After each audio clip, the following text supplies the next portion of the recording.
So when it comes to your neck pain, obviously you probably have somebody like yourself who has sustained trauma. Um, Good thing is the trauma has been 25 years ago. So if you came into me 25 years ago at this point in time and said, hey, my neck is in pain, whether you were 15 at the time or whether you're 42 at the time now, if you came in with the exact same condition, I would say, nice to meet you, you're getting out of my office. I am referring you out for x-rays and or MRIs and CT scans or all three, and you're not even going to get treated here.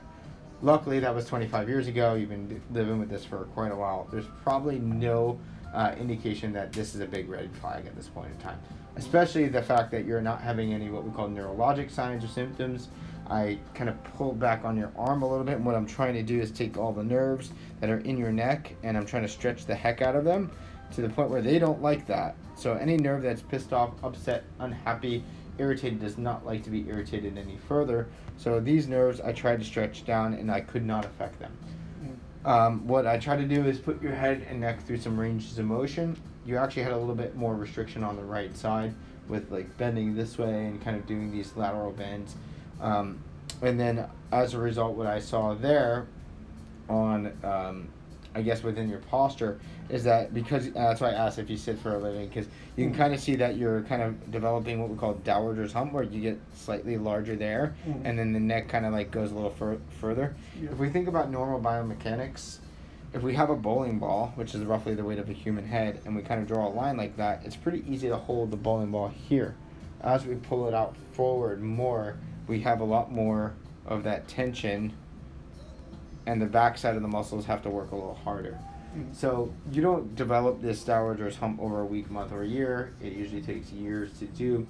It doesn't matter. We're all guilty of doing it. I don't think it's made it worse or better, but I do think that if you're having a history of neck pain, sitting is probably not helping you. So that's okay. It's just part of the deal. And I don't think it's killing you because you're not having numbness or tingling.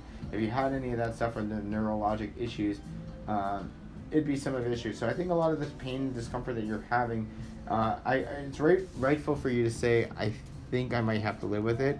But I don't want to like leave you with that kind of pessimistic view. No offense, because I think that there is hope. I think that there is a capability that you can maybe restore 5%, 10%, 15%. Do I think it will ever be 100%? To be honest, I don't know.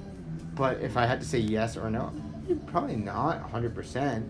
But I mean, you literally dove into that pool so freaking hard that you hit your head in concrete, had a bloody face, and you're knocked unconscious, and broke a bone too. So.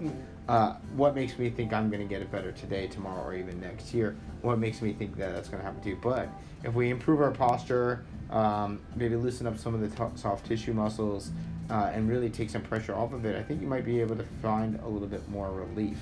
I was trying to kind of compress your vertebra and these areas, like where the nerve comes out of here, like that, like that. And that's doing this movement and this movement that I did on you. And the good news is that anybody who's really inflamed, arthritic, or has irritation to that area, you would have known. I would have known. We would have known. You would have been like, I'm not doing that. And you would have said, ow. I am okay with a little bit of soreness in the muscles. I'm not okay with the pain. And so this tells me green is go. Really, there's no yellow flags. There's no red flags. There's nothing that says, hey man, watch out for this. I would tell you if there was.